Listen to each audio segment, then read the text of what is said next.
Well, here we are, season 2, episode 8 of the Mixtape with Scott.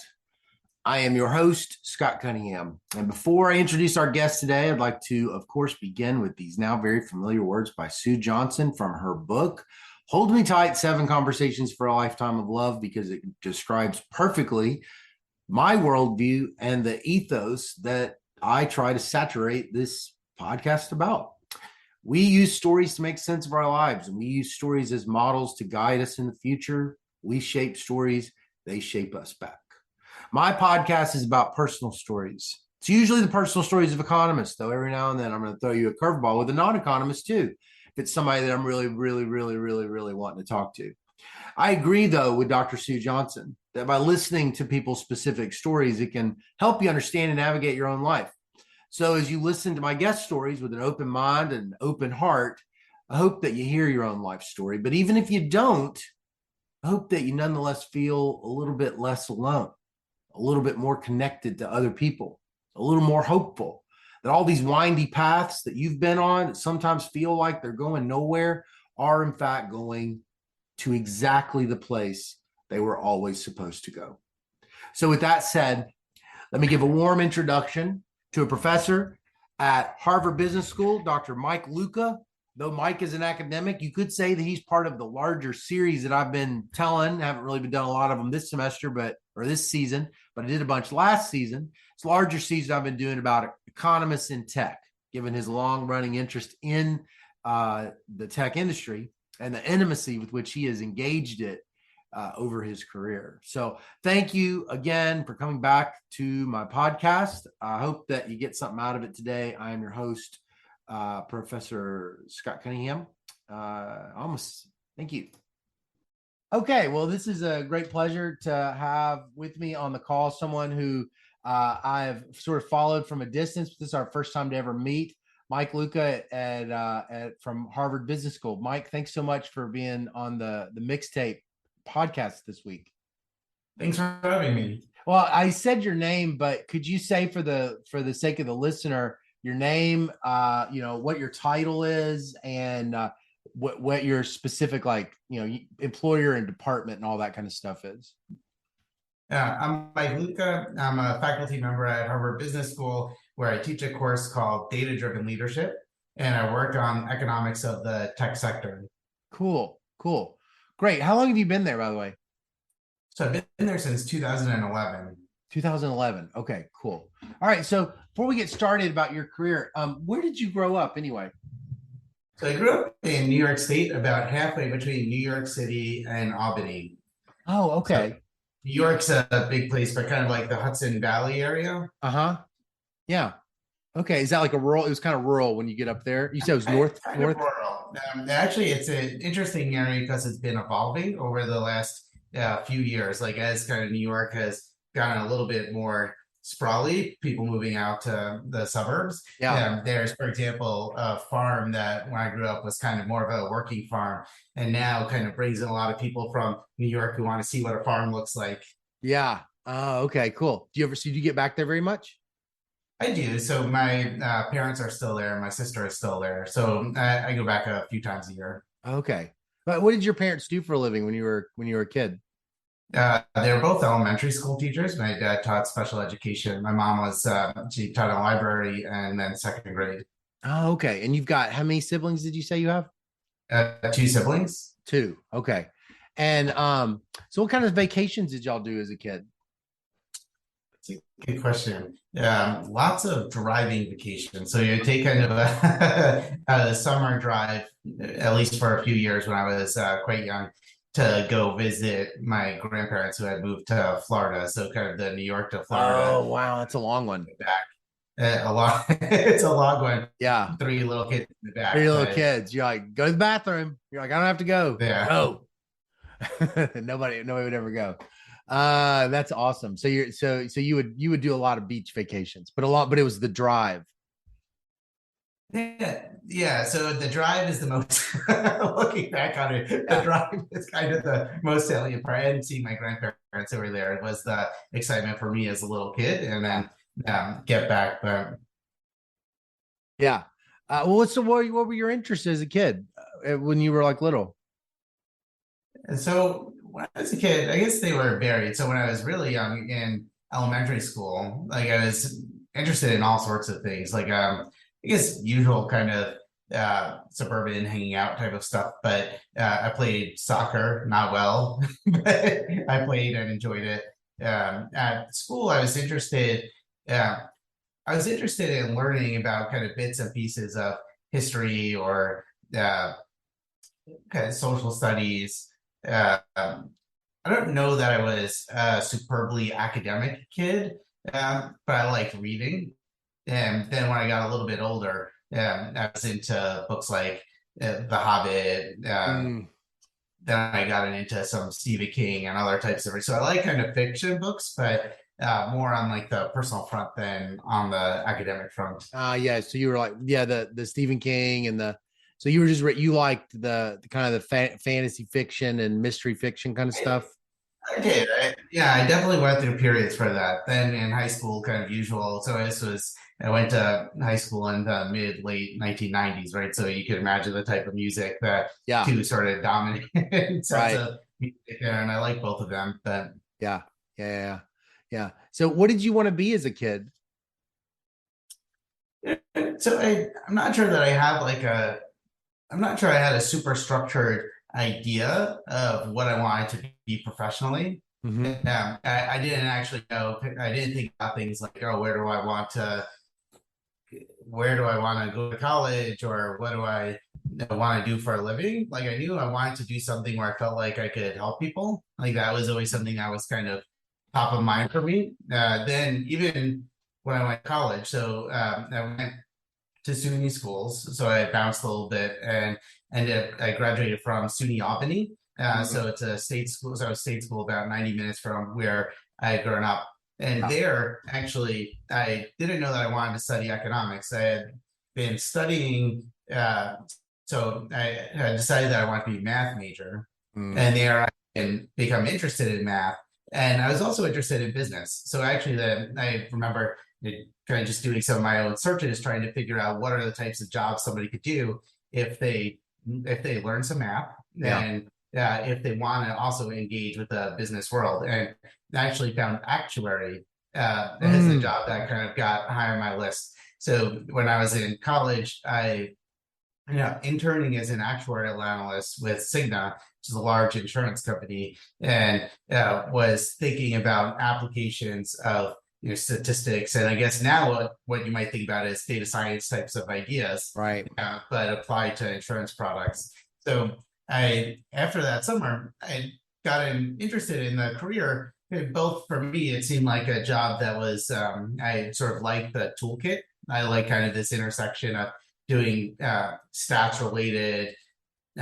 related work, but in a Yeah. businessy type of context. So that worked well for me.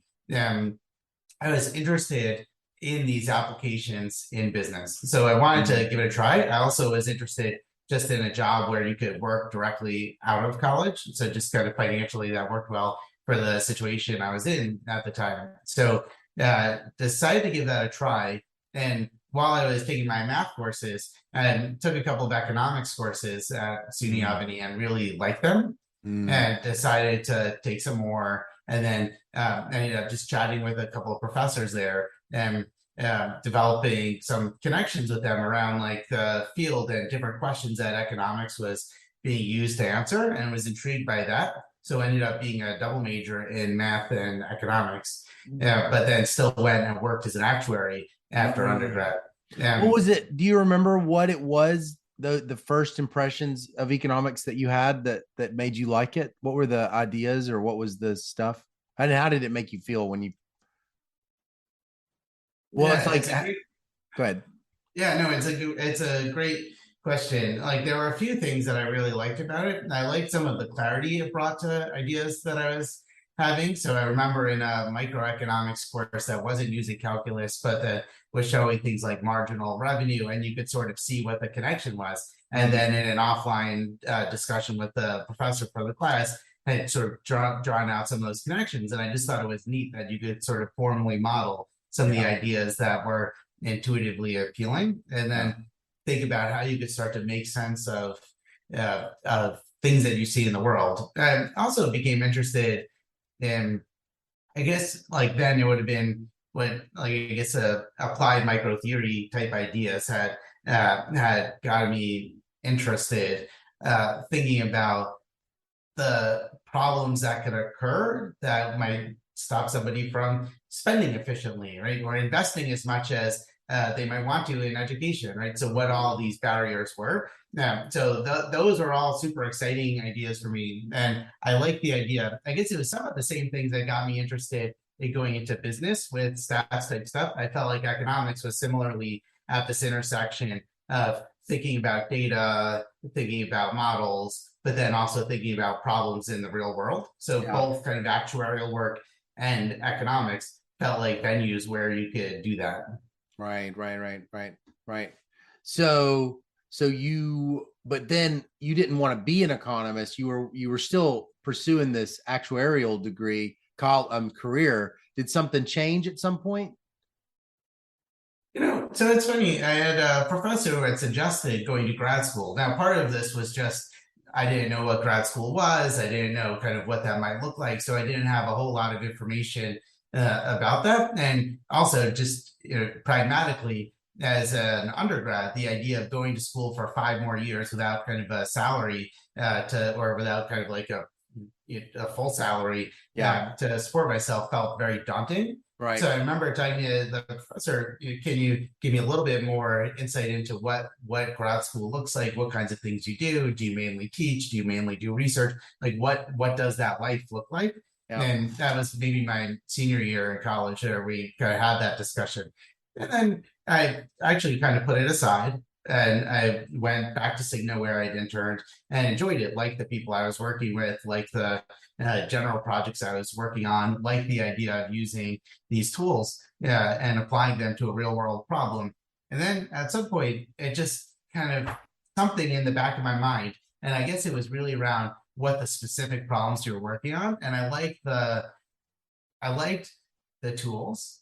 I liked the applied nature of it, but had questions that I was like, well, I would love to go on this tangent, or I'd love to go work on this thing.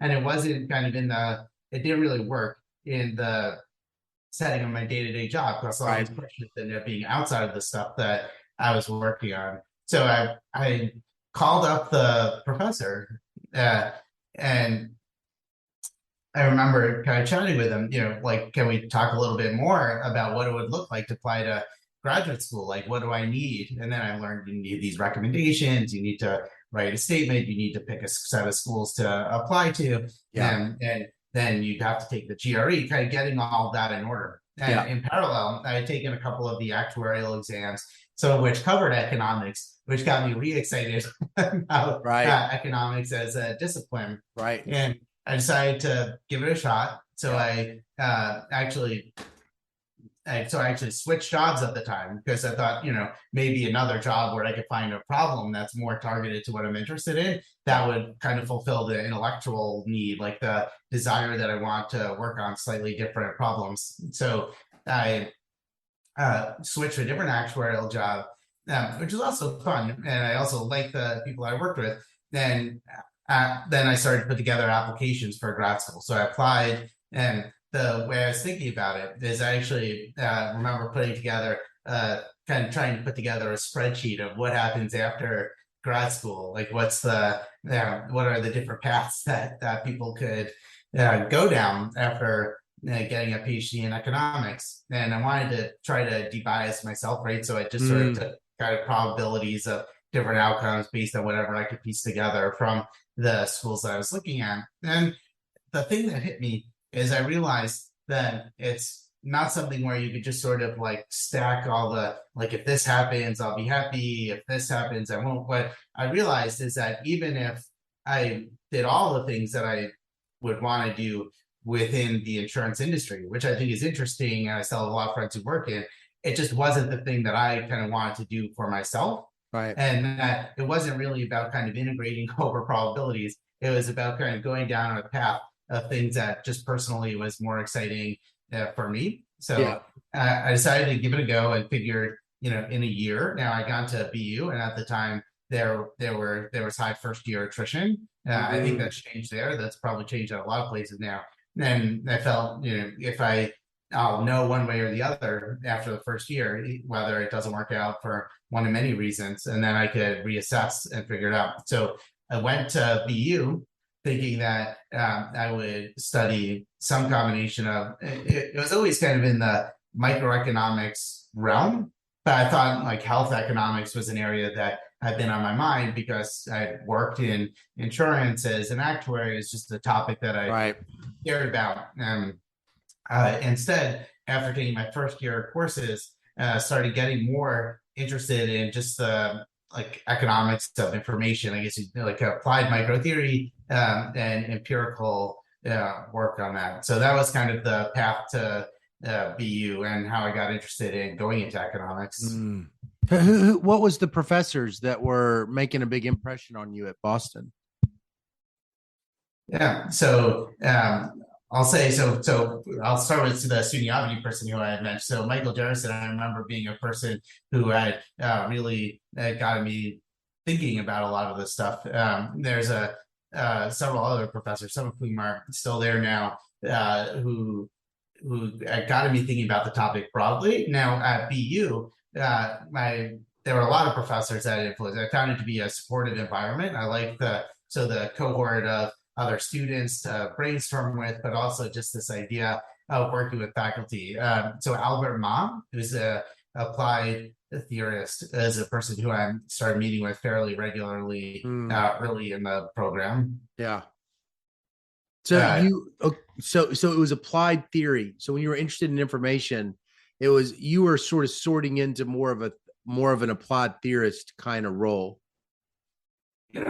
So it's interesting. I didn't even see myself as having a role that I was going into. For me, the first couple of years were just about exploration and trying to figure out what is the thing that I'd like to be working on for the decades to come. And I also was realistic that I didn't quite feel like I had enough information to know what I would like. So it was a lot of kind of experimentation in different courses and just learning and soaking in what I could from different faculty members. Yeah. Bill Mukherjee was another person who I met with a lot early on. Bartlett, and so kind of people all kind of, I guess, in this micro world. And that was kind of in the years 1 and 2. And I was looking at issues like, I've been thinking about issues like what information should be provided in what situation. And some of the courses I would get interested in, some of it was what are the limitations of rationality? So kind of what are some of the behavioral assumptions that might make some models more realistic. So that was kind of the space of things that had initially been intrigued by. Yeah. Yeah. So what do you write your dissertation on? So I started so then I went down a couple of different paths, right? So trying a couple. So as a second year student, I thought about the idea of kind of like dynamic adverse selection in health markets. So that was kind of a very broad topic, lots of what I'm doing work on. And then sort of backed out of that a little bit and started thinking about other questions. And so we're my friends in the program, we had this idea to look at college rankings and build on some of the work that was already out there, but looking at some shocks to US news over time and seeing what is it that makes a ranking more or less influential in a situation, and what is the causal effect of rankings.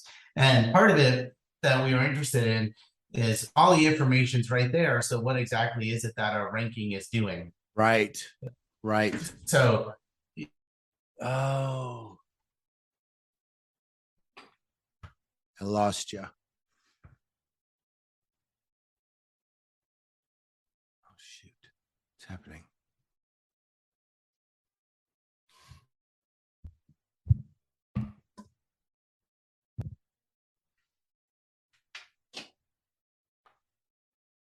on college rankings. I lost you for a second there. Sure. Let's see. I don't know what just happened. Okay. Let's back up to you were telling me. Okay, so you were telling me about the college rankings. Yeah. So we were looking at the impact of college rankings, and we looked at things like, if you instrument for the ranking using changes in the weights that are given to different categories, can you You kind of got get that what data? You managed to get that data. Is that data easy to get? it's actually not that hard. So we did make a trip to the library, which seems like an uncommon way to get data now, at least kind of looking at many of the settings that I look at. We collected some of it, and then we complemented with data. Actually, Devin Pope had collected some, so some combination of our own collection and other economists who had done some work on the area that shared data with us. And we ran, so we tried to look at what's the impact of rankings.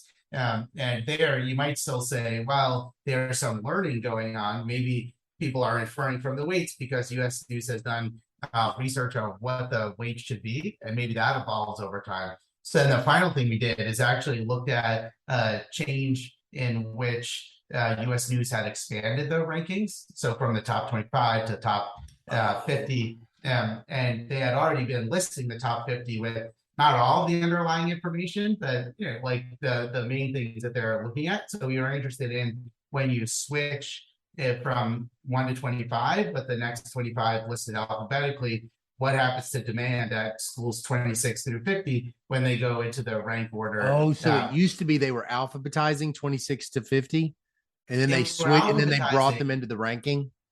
Yeah, and the weights were there, and kind of the main category information was there. So you can't kind of perfectly do this, but you could get kind of enough insight into how you construct it. So we were thinking at the time, I remember, if you really wanted to, if you really thought that it was the weights that had all the information, then somebody who's trying to apply would kind of go through and just do the math and figure out what the school is. But we saw that kind of switching it to the rank order with them applying the weights and providing the ranking had an impact on the basically the demand for schools 26 through 50 after that got introduced through the 1 through 25. Interesting. Wow.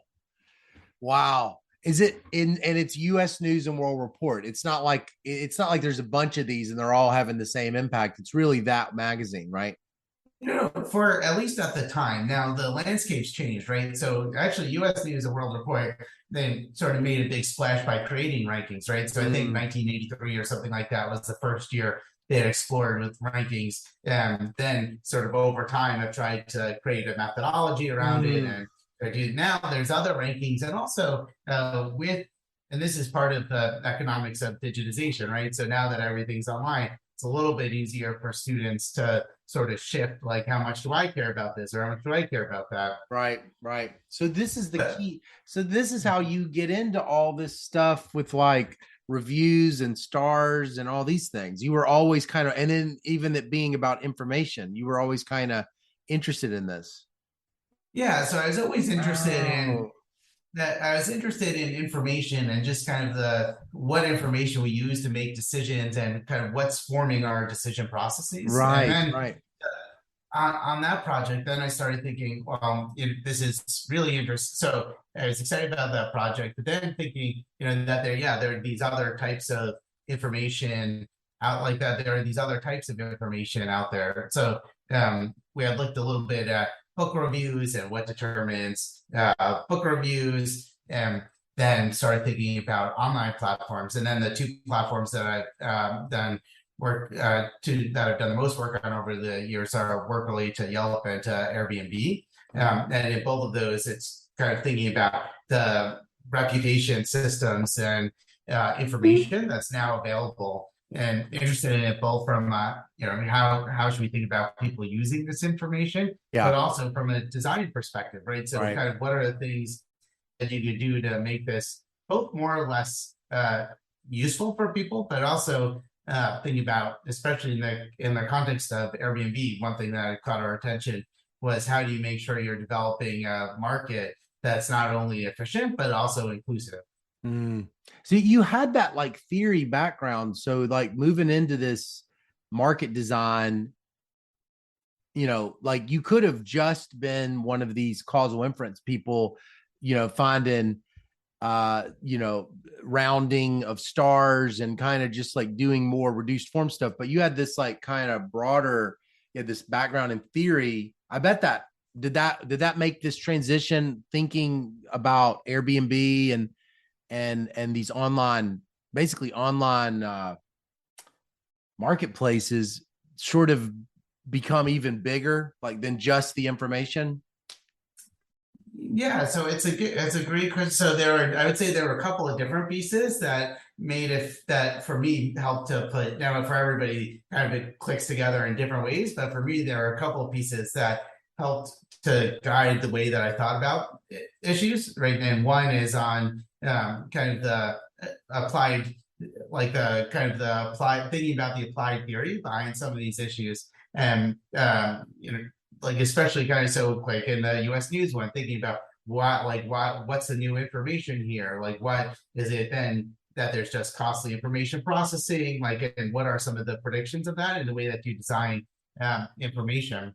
And I guess for me, theory and behavioral economics got me thinking, well, actually decisions that you may think are not that important if you thought everybody was a perfect information processor and everybody was perfectly unbiased might be pretty important in practice. And the other part that I would say did shape me is like I think from my even from my work as an actuary, I was always interested in how these things kind of manifest in the field. And I think I had worked a couple of years before going back to grad school. So I was interested in applications more broadly and Yeah. applications in what's a manager going to do with this information. Even when I was a grad student, I did some kind of side projects where I continued working at an insurance company, helping to work on live projects they had. So it's Yeah. always kind of an itch that I had to say, kind of, here's the question, here's the theory, here's kind of what data you might be able to look at, and the types of questions you might be able to answer. Yeah. Yeah. So you graduate from Boston and you go to Harvard Business School. It's not Kennedy, Yeah, it's business school. yeah, the business school. The business school. That must have been so you must have that must have been just amazing to get, you know, an offer from Harvard as a job market candidate. I mean, did you have a sense when you were on the market that kind of thing might end up happening, or was that sort of like a real big surprise? Yeah, so it's so hard to predict anything on, Yeah. on the market. When the spreadsheet I was talking about, kind of at the beginning, it was not on my spreadsheet. It is a 0-8 kind of event, so it's not something that I had thought a lot about. As a job market candidate, I would say that more of what was on my mind is like I didn't really have a field in a way, right? So I was interested in information, I was interested in theory, I was interested in applied, like in applied econometric kind of causal inference type Yeah. questions. And at the time, it wasn't clear to me, like, do I apply for a labor position? Do I apply for an IO position? Like, even what's the field that centers around this? And Right. I think in kind of my committee too, like Daniele Kassaman, right? So kind of more of a behavioral and labor economist, right? So I think the I've been working with people across different fields, and actually that was just super exciting. I love working with people from different fields. I like the idea of thinking about how does a theorist view this problem? How does a labor economist view this problem? How does somebody in a strategy department view this problem? And on the market, I just sort of applied to all the jobs that seemed like they could be interesting in different ways, Yeah. and both kind of thought about it as I'm applying for a job, but also as a little bit of matchmaking. And actually, like I remember thinking, like I'm interested in applying to some behavioral econ type places, but I wasn't really a behavioral person either, at least kind of in any traditional sense of the term. So I applied and figured, I could just sort through the market and figure out what feels like a match. So Yeah. what did that look like in practice? I interviewed for like a wide kind of type of different jobs. So some in econ departments, some in business schools, Mm. some in practice, some in policy. Mm-hmm. And at the end of that process, when when I got the offer from HBS, I guess one of the things that I was thinking about is some of the things that had excited me kind of along the way are ones that yeah, I think economics departments too, but I think kind of the cross-disciplinary parts of it and the connection to practice were things Yeah. that are that kind of they were rewarded in business, or at least kind of the way that it looked to me is that some of the things that I was excited about were direct interest in business schools in a way where it was just slightly left. The focus is slightly different across different places. So for me, I was trying to figure out what's a place that feels like they're interested in the things that I'm interested in doing. The other thing that I learned on the market is that there was at the time was a new this economics of digitization Yeah. field, like that, it's sort of a subfield of people thinking about the tech sector and the design of platforms and all these Yeah. things that I at the time didn't know. Like I didn't know it existed, and it was kind of a newly formed set of initiatives. And over time, that's grown and has been a community for at least that part of the work. Right. Yeah. So what year is that? So you graduate your first year at Harvard is what year? 2011. 2011. Yeah. And you start watching and so my understanding is like probably around then is when you start seeing this growth in the tech industry starting to hire more and more economists. Is that your impression also? Yeah. So at the time, there were some groups, right? So Cal Varian had been Right. doing his work. So Susan had done some work at Microsoft. Steve had just started this group at eBay. So there were kind of a few of the early groups that had started.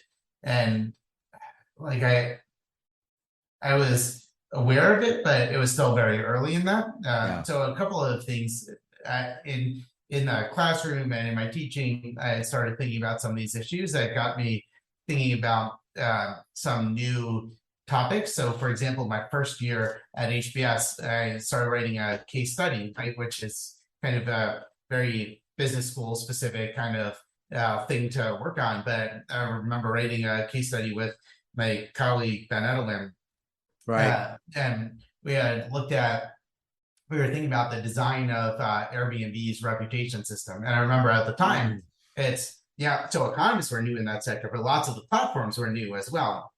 And at the time, we were thinking about how does a company like Airbnb build trust among guests and hosts and develop that from a reputation system. So we wrote a case centered around that. And through that case, we started thinking about what are some of the things that could go wrong, actually, because the big thing they did that was different from lots of other parts of the tech sector is that they gave more information about guests and hosts and made it very easy to reject people in a way that is actually pretty hard. If you look at the Expedias of the world, you kind of enter your credit card, you find a date that something's available, and you make the booking.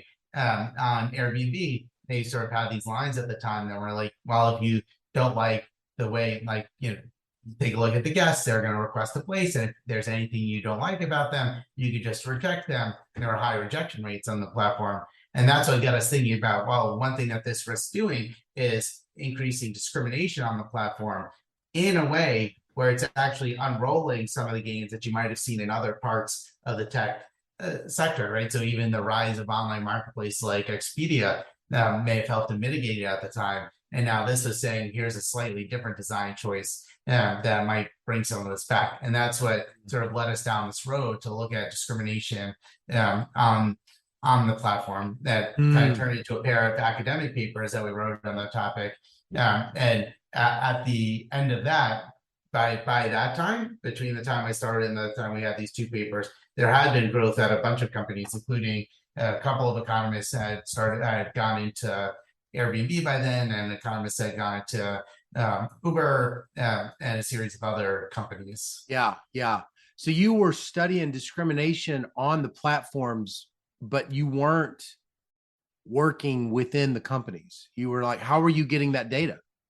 Yeah, so that was an interesting project, right? So we kind of did our own data collection effort, which was pretty common at the time. And then what we did is we eventually kind of launched this audit study where we just sent out applications to get pre-approval. And looked at the likelihood of being accepted or rejected at different properties. So we sent Yeah. out 6,000 and something requests to Uh-huh. get at the acceptance rate for guests with names that were statistically more Oh, likely to you be did white. you did the black sounding names because you Yeah, don't so have to show your photograph on these things, right? You can do your name. exactly. Yeah. Right. Right. So what do you find? So we found that that guests with distinctively African American names are about Yeah. 16% less likely to be accepted relative to guests with distinctively white names. 16 percentage points.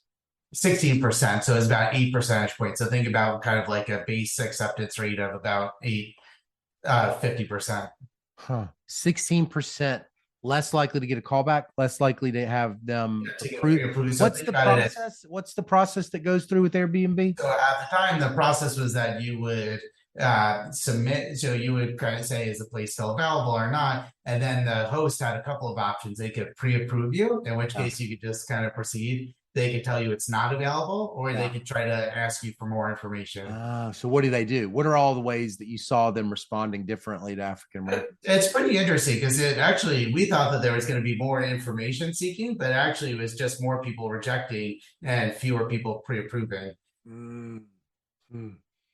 Well, what about could you do the study and like have African American sounding names where they have like they're not new accounts, they're like they've got 50 stars or they've like been to 50 places before? Has anybody done a study amongst experience? Is it sustained discrimination?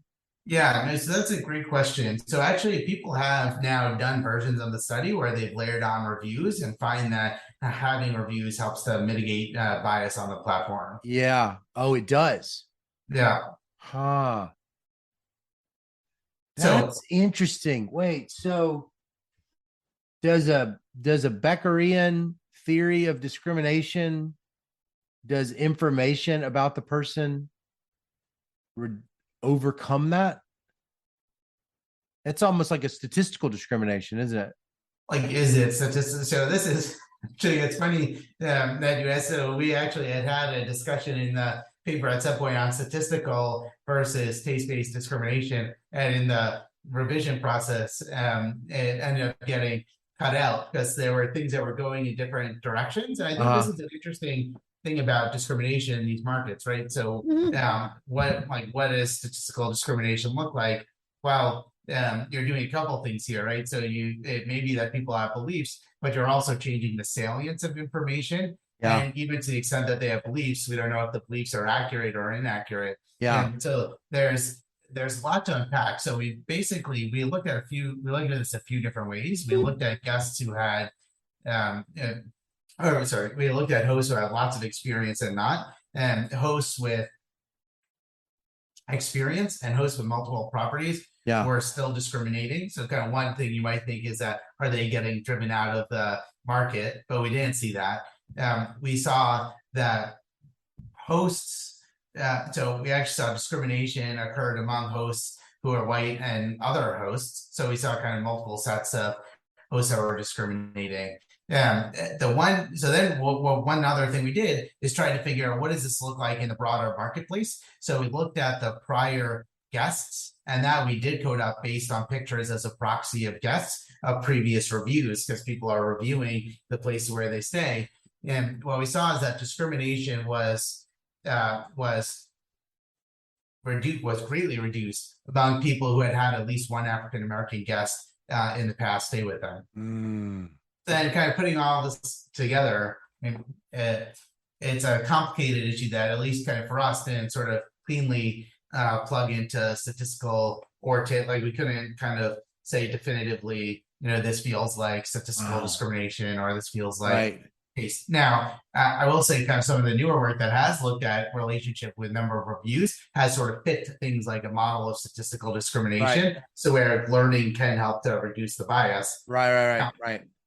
Yeah, that's what I was just thinking. I guess I was just thinking at a simple level, like taste-based discrimination seems, and it really is not related to information. So information doesn't really like have an effect. At least statistical discrimination is all about missing information and then filling it in with some average. So, it does seem like if you can move the needle with information, you're finding, first of all, that if it is statistical discrimination, it's more endogenous because there are policies that can address that, which are give information. Huh. What were their responses to that? I'm sure they knew about the papers. Yeah, so I knew about the paper. Actually, somebody from Airbnb flew out to Boston after we did the audit study to chat about potential paths forward, like what were the things that they might do, what are the ways that you might mitigate this, and so it's a good we put down some of our own proposals. And I would say kind of so Ben had one so we had kind of different perspectives on what the optimal you and Ben did. You and Ben weren't just like one mind. Y'all had your own kind of opinions a little bit. Yeah. Well, so I think on running the experiment, we sort of all Ben, and there was Dan Spursky, who was a doctoral student at the time, actually now works at Uber. So he's kind of gone and works on some of these issues. But at the time, I remember we were thinking about what should you as a platform do. So we all kind of brainstormed about different types of solutions. And I'll just kind of give my own sort of perspective on this. So I started to think if you're an Airbnb of the world, there's a lot of design choices that you could make, right? So you could start to think about how you could redesign the platform in a way that's going to lead to less bias. You can imagine kind of that one corner solution is just get rid of pictures and names altogether, and then this problem sort of goes away. And then build out the other parts of the reputation system, and that's going to make it much harder for people to discriminate because you're basically making it look a lot more like Expedia or other Priceline, other platforms where kind of you just make the booking and there's no ability to reject. Yeah. This is so cool. I mean, so have you made a career? This has been your career of have you just sort of gone all in on I'm really going to become an expert on the economics of maybe it's not quite digitization, but it's like the economics of these growing tech firms like that? Because I definitely see that over and over in your Vita. I was just wondering what's in your head and your ambitions. Yeah. So the thing that excites me is the idea of doing research where I could draw on economics, think about what does theory say, and help to contribute, hopefully, to back to some of the theory to figure out what is going on here, where our models fit, where do we potentially need more models. Yeah. So I'm interested in research on this area, and I am drawn to areas where the research could have an impact on practice, where the question is one where I think that you can help to shed light on ways where business leader or policy leader could pick it up and start to think about well, what should we do differently now? And I will say, kind of in these settings, I think that there is room for economists to think about here's something that wasn't on their mind. So on that project, discrimination wasn't on Airbnb's mind at all. And once we wrote this paper in service to them, they came to Boston. We had dinner to talk about it. They went back and kind of thought about it. We thought about it. We put together an HBR article to figure out what are the levers we think they could pull. Can they reduce information? Can they nudge people to do instant booking? Can they have greater penalties for discrimination? And sort of weighing these different types of design choices through an economic design lens, but thinking more broadly about what the different disciplines say about how you might shape behavior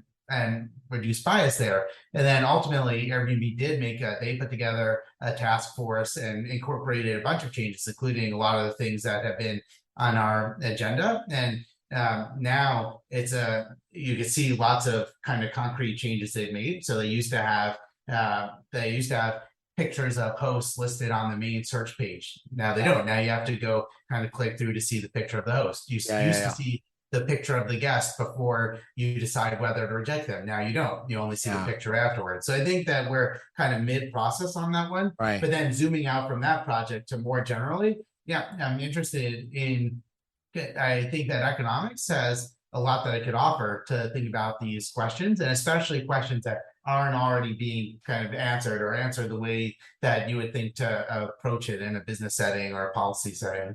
I mean, with thinking about like Michael Schwartz was at Harvard and then he left to go to, and then Chris Nosko, I just interviewed him. He was at Booth and then he left for Amazon.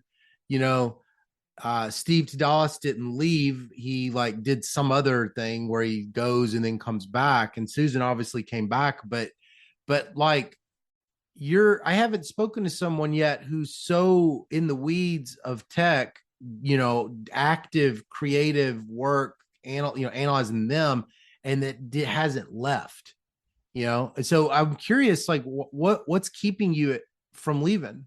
What would it take to make you leave? Yeah, so that's a good question. I think there's just so much that goes into somebody's decision, right? About kind of what's the right fit for them, where's the area where they could where they could have the impact that they want to have, right? So, and I definitely love working on kind of questions that will have a direct impact, and love kind of talking with people in business about how to sort of go from research to impact. I also think that for me, like there's things that excite me about staying in the classroom and about kind of staying with the research hat on. So this Airbnb project, like it's hard to imagine that would have happened if I had done it from within Airbnb. You almost had to do it. Why is that? How come you couldn't have done it from within? I think at least kind of where their head was at the time, I don't know that there was internal appetite for thinking about discrimination on the platform and what you do to fix it. But I think now, once the research is out there and we've sort of laid out like what does the path look like, I think there's a lot more appetite even from within Airbnb, where I know that there are people that are actively working on this and have been able to then be kind of a helpful outsider who chats about different options and different roads to go down. Right. So that I think is a piece of it. For me, for example, like I wrote a new case study now on Airbnb that puts students in the perspective of Brian Chesky, the CEO of Airbnb, after our findings came out. Now the day is going to focus around, you're at Chesky, what do you do? And thinking about that is, I like the idea of thinking about it from, I guess for me, it's like I like these different perspectives. So I love thinking about it from a business perspective, but for me, it's exciting to bring this into the classroom. This is going to be in our required first year curriculum. So all the incoming students are going to see this and have to grapple with that. And for me, I like the opportunity to take these ideas and then feed them back into the classroom too, to think, all right, you're going to be a future business person. Right. You're going to be in situations where these things come up. So to me, it's another way that we could help bring economics into the tech sector, right? So we've got economists doing great things by going directly into the tech sector. Yeah. And then we've got people contributing to research, but also then thinking about how to bring this more into the pedagogy, to give people the tools to kind of to put this into practice, even if they're not an economist at all, but just kind of taking these ideas and helping to build out businesses. And for me, it's kind of businesses that, I guess we're in a very small way, right? It sort of moved the needle on like thinking a little bit more about inclusivity of platforms, right? So kind of a goal of here's an area where you might do something a little bit differently. And that's an exciting thing for me as well. So for me, I haven't kind of opened or closed any one particular door, but I see kind of areas of excitement in every which way. So I think there's just lots of opportunities out there for economists who are interested in these areas. Yeah, but it sounds like you still kind of do love being a professor. Is that right? Yeah. So, you love being, you also, it's not just being an economist, you also love being a professor. Yeah. So for me, I like being there's things that bring me a lot of joy about that. And that's kind of going back to why I was in a business job that I liked. So it's like, there's a lot that I like about business, but there's also something that I like and that I love about kind of just I guess it's like the different directions that I could take as an academic. Like it's something that, not everybody loves it, but for me, that's a piece of it that feels like like a thing that fits well with my Right. interests. And Right. where Right. I've Right. talked with other people who have left academia to go into tech and are very happy to have done so. Yeah. Some of what they pointed to is that some of the things that I may like, they didn't like doing. Yeah. And the other part of it is where I think that people who have kind of left and gone into industry are doing something really cool is that they're having day-to-day impacts that you just can't, if you're focused mainly on research and teaching, you can't have that kind of rapid impact at scale within a company. Mm. So there are things that I like, there's opportunities that I see that are amazing that then I don't get to have by kind of being on the path that I'm on. Yeah. Yeah. Yeah. Yeah. So these new students that are coming out now, it seems like, it's because my sense is that the newest crops of students every year are just much more aware that they have lots of options. And I'm just curious, like, what is, if you could just sort of like speak out loud, because you and Susan Athey wrote an article about this. Why are firms now? What is it that firms have learned that they've learned that the marginal product of economists is actually high enough that the demand has shifted? What exactly, if you could just kind of summarize it so that they could be like knowing what it is to be thinking about? Yeah, so it's a great question. Maybe I'll just kind of describe the shift a little bit too. Yeah. So a little bit of background even on that article. I remember several years ago now, so Susan and I had a call with someone named Tom Beers, who's the executive director of the National Association for Business Economics. Yeah. They have been doing work historically mainly on like a lot of macro work, right? So kind of the areas where economists had already had done a lot of work. And the question that Tom had was, what's happening? Like, I hear that there's interesting things happening in the tech sector. So we talked about some of our own experiences, but then started thinking more broadly, like what is it that economists are bringing to tech? And there are a few things like the skill set, it turns out, is quite useful if you're going to a tech company. So kind of causal inference is one area, right, where some of the there were lots of data scientists, of course, already working in tech companies, but they didn't think about things like causal inference or equilibrium outcomes in the same way that economists would when approaching a problem. They didn't think about the role of incentives in different outcomes in the same way that economists think about it. So I think some of the tools that have been developed over the course of decades within economics turn out to be quite useful in tech. So there's too many kind of types of jobs and types of paths to go through them all now. But the growth path is basically, at that time, I remember it was, again, you and I were talking about this a little bit before.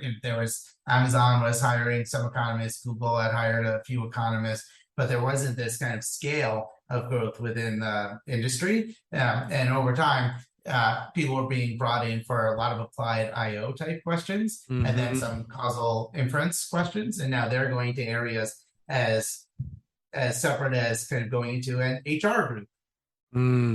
About bringing in organizational type economics and labor economics insight into it to think about kind of causal impact of advertising effectiveness. Right. So these are kind of the swath of problems that economists have come in to work on. So the skill set is set for lots of areas of tech. So now why, in general, you could ask, like, are there more jobs that are data intensive, right? So there's been this reduction in cost of data, increased availability of data, ease of experimentation that had been there some decades ago. So I think the feasibility of doing these things on the empirical front has increased a lot too. So now for people who are going on the market, what does that look like? There's you still kind of the AA route where there's lots of tech companies that are hiring through there. NABE has also put together a little job market that's held at the Tech Economics Conference every year. And there's other tech companies that get hired. So actually, so Susan and I had a role in helping to thinking about how to create and scale this annual conference. So one of the things we said is let's kind of figure out what kind of interest there is in this, and we could put this together and see what areas there are. So it talks about areas like market design, behavioral economics, machine learning, causal inference, industrial organization. So trying to take different swaths of the economics toolkit and help to create venues for people to translate what's happening in research into practice, and for people in research to see what's happening in practice. So that's kind of the goal of what the NABE Tech Conference is. Yeah, yeah, that's great. I mean, that seems like that's become. I was telling a student, from what I had heard, that the NABE, the NABE conference is, if you're wanting to get into tech, just going there on a more, maybe even on a regular basis, because are you also presenting papers when you go there? Yeah, so there's paper presentation. So it's a combination. So I'd say about my guess, this is an approximation, it's probably half academics and half practitioners that are presenting, and it's a combination of formats. So some panels, some paper presentations, some smaller breakout groups to have kind of casual discussions about things, or be kind of meet the recruiter. So I'd say it's a fun way to see kind of sets of papers around tech. Now you can do that in other places too, because there's other tech related things. I guess probably the more novel part is kind of this connection between research and practice, like this heavy back and forth of what are some of the business problems people are thinking about, and panels on how do you have a career in the tech sector and what are the different career trajectories look like. Yeah. Awesome. Well, it's top of it's sort of top of the hour, a little bit past it. Before we go, I was just kind of curious, now that you've been, an economist for a while, I was wondering, not necessarily what is your favorite paper or favorite book in economics, but what's something that you have found has just hung around it? What's an article that has hung around in your mind? You've noticed you reference it more, surprisingly a lot. So like I think about Michael Spence's job market signaling paper, way more than I would have thought. I think about it. It just seems like it's become just, a change the way I think about a lot of things. Is there any paper over the years that has just stuck with you like that? Yeah, so a lot actually. So that's a tough question. Like I would say a few come to mind as things that just kind of are always on my mind and I reference back to a lot. Actually, you just named one of them, which is just such a great paper that I think about in so many different settings. Some of the more recent stuff that I find I just think about a lot. So nudge, kind of, so the whole, like, so especially kind of the opening of it, but the basic idea of the book is one that I just kind of come back to in different ways. Because when I look at platforms, it's hard for me not to see kind of the platform as two things: the platform as a choice architect, the platform as a market designer. And if you think about those two literatures and like some of the papers that started with it, then that's really guided the way that I think about like for me, the big influence they've had is to get me to think more proactively about how platforms should be designed, rather than just kind of taking the design of the market as given. So I would say that those are ones that have really really stuck with me. Another one in the tech sector that like as exciting. So I like some of these papers that have shown areas where you can really have a big impact on a decision people are making in an organization, like the Blake Nasco Tadelis, like, so the eBay ads. So this paper that is interesting to me, both the result is very interesting, right? But then what is interesting to me is also the fact that the company was making this, a large company that was running lots of experiments, that had lots of data, was still making this mistake. Right. So then when you think kind of how does the economics toolkit, and it doesn't have to be the economics toolkit, but kind of call it what you will, like the causal inference toolkit, and that one happened to be brought in by economists. Right. How can that help companies to think a little bit more clearly? They came in and sort of quickly surfaced like kind of fairly straightforward experiment that gave them a lot of insight into a mistake they were making and how they could improve on it. Yeah. Yeah, that's a great experiment and a great story, and the whole thing of it. I've interviewed both Chris and Steve, and hopefully I can interview Thomas at some point. But yeah, that's a phenomenal paper and really deep. It leaves you with a lot of thoughts. A lot of thoughts. Well, thanks so much for giving me your time. I really appreciate us having a chance to talk and to just learn a little bit more about your life and your thoughts and things. Great. It was great to chat with you. Okay. Gonna see us through. Honey, you need me. Baby, I need